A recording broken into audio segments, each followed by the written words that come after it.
statue of David. It was in a big block of marble. And he starts carving. He says, I didn't create the statue of David. It was already in there. I just visualized it, saw it. I chipped away everything that wasn't David.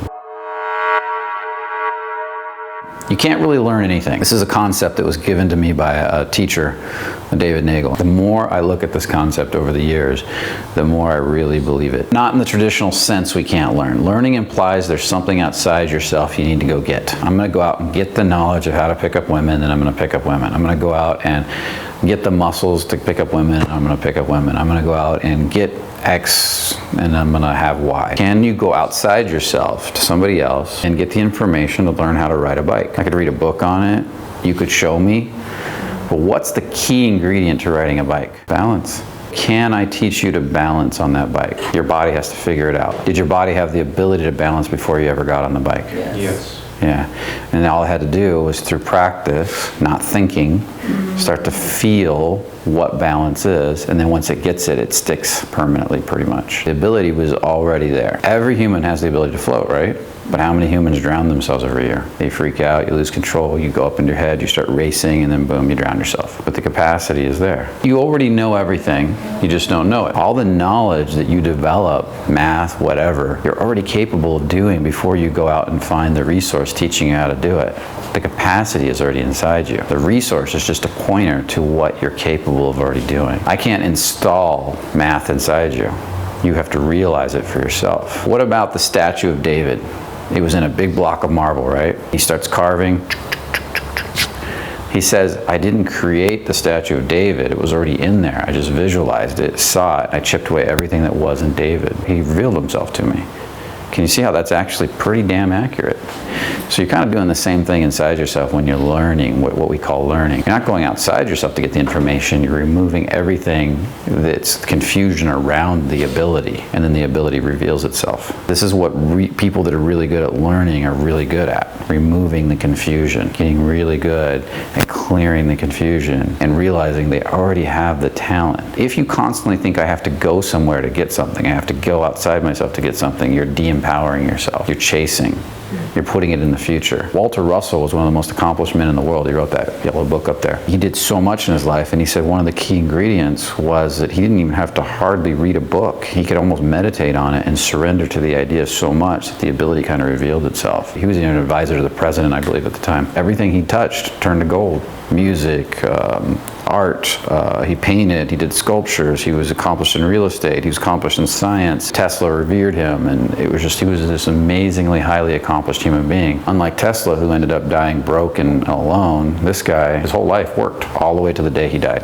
What if you didn't have any fear, doubt, or worry around women or around whatever you want to accomplish? You see how your body, just by playing, can start to figure out the reality of what you're creating? When you're working on a motorcycle, is it not in a sense play for you, and do you not figure out and come up with all kinds of creative ideas because you're in that creative environment, you're in that creative play, and then suddenly I want to do this and I want to do that, and then you create this really cool thing on the bike or this new idea. That's how it often works. Play with the idea that since you're not chasing an ability, you're not going outside yourself to get an ability, you already have the seed inside yourself to be amazing with women, with dating, with seduction, with all this, because it's part of your human nature. It's part of you as a male. So we're not today trying to teach you something. We're helping to reveal what's already inside of each one of you, your natural born ability as a polarizing male. We're helping you to reveal this talent, this ability at a deeper level than ever before. You can take a seed, I can put it in the ground, and we put dirt on it. That's the tension, right? And then it digs its roots down, and it fights its way through the surface. That's the tension. It deals with weather, summer, winter, fall, spring, all that beating on it. It grows into a powerful tree. From that, it creates other seeds, right? And those seeds spread. The hardest part was that first seed coming to life, and then there's 3 or 4 more, and then a few trees. Pretty soon it starts spreading into a huge forest. That takes time. But then once it gets to that exponential point of spreading, it starts spreading faster and faster and faster. It's the same with you guys. What we're doing is we're planting a seed of an idea to help you guys realize a talent you already have. The tree doesn't fight to become a tree, even though it has to deal with tension. It just does it. Doesn't even think about it. It just grows and digs roots and connects and grows into a forest. It's not like it's really difficult for it. It's what it's built to do. Are you guys not built to be attractive to women? You already are. So all we're doing is planting the seeds. and we're nurturing them along. The more you relax into the process, like a tree growing, just relax into it, the more the abilities will just start coming out of you, and you'll start realizing what you're naturally capable of. This doesn't just include women, this includes stepping into tension, changing your reality, going after your dreams, doing the masculine things that masculine men do, sense of purpose, all start birthing out of you, which is all makes you more attractive with women again. One seed can grow a whole forest if nurtured right. One thought, I want to be good with women one day, can turn into all these women in your life if you just keep surrendering. I want to be solid, I want to be connected. Just keep nurturing that forest. The thoughts keep expanding. All you're helping to do is get rid of the confusion, just like balancing, or the overcorrection, the overdoing, and relaxing more into